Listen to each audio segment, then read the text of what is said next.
not just got caught in gunfire in the wrong place at the wrong time. This is a whole new level of cartel violence.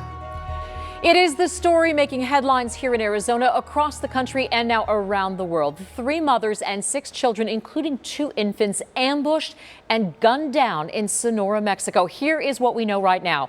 3 SUVs set out from La Mora, that's about 70 miles south of Douglas, roughly 4 hours from Phoenix, on their way to a wedding when they came under a barrage of gunfire. Details of their deaths just too gruesome to share. In addition to those killed, 7 children were hurt. They've been flown to a hospital in Tucson. The governor of Sonora, Mexico, where the family lived, is vowing to find the people responsible and hold them accountable. President Trump, meanwhile, addressing the ambush this morning on Twitter, saying this is the time for Mexico, with the help of the United States, to wage war on the drug cartels and wipe them off the face of the earth. Right now, survivors of the horrific attack are in hospitals, surrounded by family who are still coming to grips with what happened. Our Nicole Valdez joins us live from Tucson. And Nicole, you've been in touch with family members. What are they telling you? Well, Faye, so far, those kids are doing better.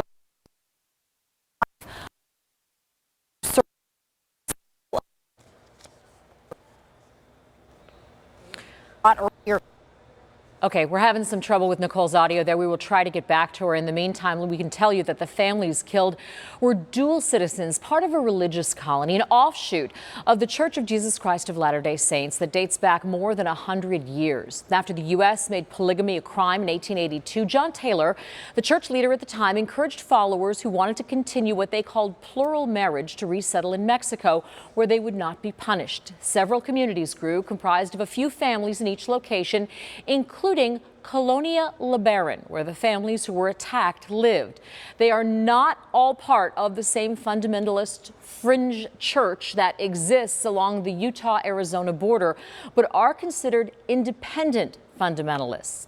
Stick with ABC 15 as we continue to follow this story and all of its ties to the Valley and beyond. Coming up at 5, Congressman Andy Biggs and Greg Stanton discuss what needs to be done on a governmental level. And at 6, we dig deeper into the background of cartel violence in Mexico, talking with an expert on the escalating violence and how Americans are getting caught in the crossfire, if indeed that is what happened in this case. Right now, the investigation just beginning after a fuel tanker exploded, nearly killing the driver. Here are the remnants of that tanker at Velmar Food Service off 39th Avenue in Indian School. The driver, a 40-year-old man, is at a local burn center in critical condition. He has burns on his head and his face. Investigators are still working to determine what caused the explosion and subsequent fire. In battle, Maricopa County Assessor Paul Peterson is ready to put up a fight for his job, the job he was elected to do. Peterson appearing in court today, entering a not guilty plea to charges. He brought pregnant women from the Marshall Islands to the U.S. and then paid them to adopt out their children to families in Arizona, Utah, and Arkansas. Arizona Attorney General Mark Brnovich says Peterson defrauded the state out of $80,000 by tapping into our medical system for the Marshallese women. Maricopa County Board of Supervisors suspended Peterson for 120 days as he faces charges in 3 states. Supervisors argue he can't do his job properly while fighting the charges. Peterson's lawyers have continually said that move was unconstitutional and they want him reinstated. While the city of Mesa decides who will be the next police chief, Assistant Chief Ken Cost will take over the department as interim chief. Cost has been with the Mesa Police Department since 1995, serving in several areas, including special investigations, the gang unit, and the violent offenders task force. Cost was promoted to assistant chief in March of 2018. He has a bachelor's degree in criminal justice and is expected to graduate with a master's in criminal justice administration next year. Former Chief Ramon Batista was Mesa's 3rd police chief in 9 years. He launched changes to use of force policies after video showed officers knocking an unarmed man unconscious in 2018. Batista's leadership won accolades from community leaders, but Mesa's 2 police unions held a no confidence vote, put up a billboard demanding a change in leadership. Well, tracking your forecast, we have some changes coming in over the next 24 hours. I'm Chief Meteorologist Amber Sellens. An area of low pressure. This next storm system starts to lift on out over our state, coming in from the southwest here as we head into tomorrow. And with it comes enough moisture and instability to see showers and thunderstorms fire up. So here's what we're tracking for tomorrow. For the valley, the chance is slight. but it's not zero. There is a slight chance we could see a little bit of shower activity, especially if you live on the northern or eastern fringes of the Phoenix metro area. For the high country, scattered showers and thunderstorms, but it looks like all rain. The snow level staying really high at 10,000 feet. Let's start the news feed. New concerns over devices that have Alexa and Siri. University of Michigan researchers shot a laser at the devices and they found that they could control them without saying anything at all. Now the concern here is that someone could potentially program commands into a laser and use it to get information. While securing data on Amazon's cloud, well, apparently that is your problem, according to the company. Executives responding today to complaints by lawmakers that Amazon hasn't done enough to secure data on the cloud, but Amazon says it provides security options, but it is up to the user on what settings they pick. Today, 11,000 scientists declaring the world in a climate emergency. The group releasing a statement in the journal Bioscience. The statement said there will be untold suffering unless there are major changes in society. This week, McDonald's CEO lost his job over a romantic relationship with an employee, and it is a story that is bringing office dating into the spotlight again. Now, Steve Easterbrook is one of 3 CEOs to leave this year after a consensual relationship. 2 more left over sexual misconduct allegations. Also, California Representative Katie Hill resigning last month because of a relationship with a campaign staffer. Now, last year, Congress prohibited legislators from having sexual relationships with their staff.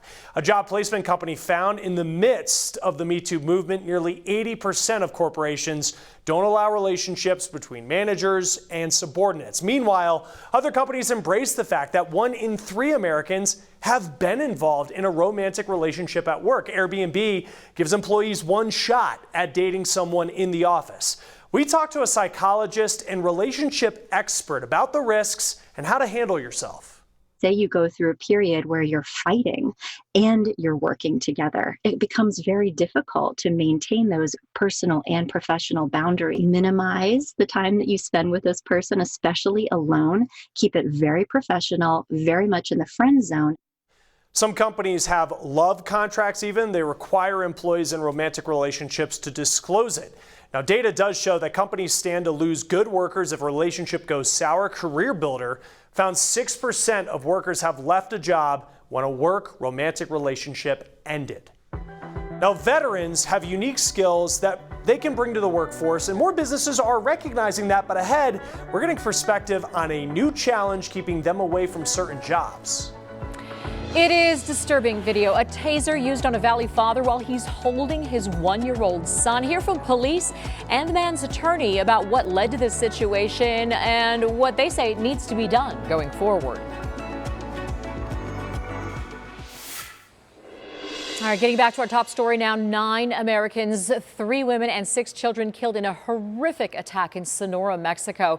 Right now, survivors are in hospitals surrounded by family who are still coming to grips with exactly what happened.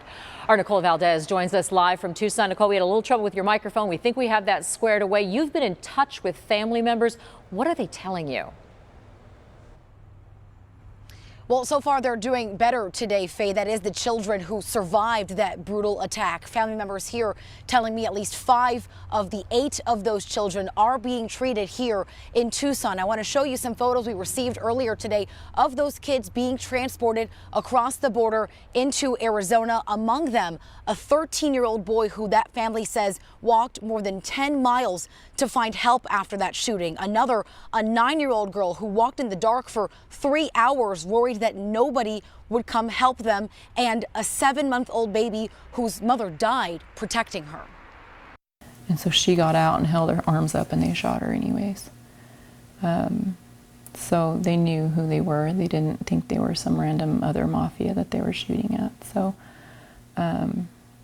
you don't think this was an accident or mistaken identity or something? I don't. So you feel like your family was targeted? I don't know that they were. I almost think that they did this as like a lesson, like to scare people, to let them know that they're taking over.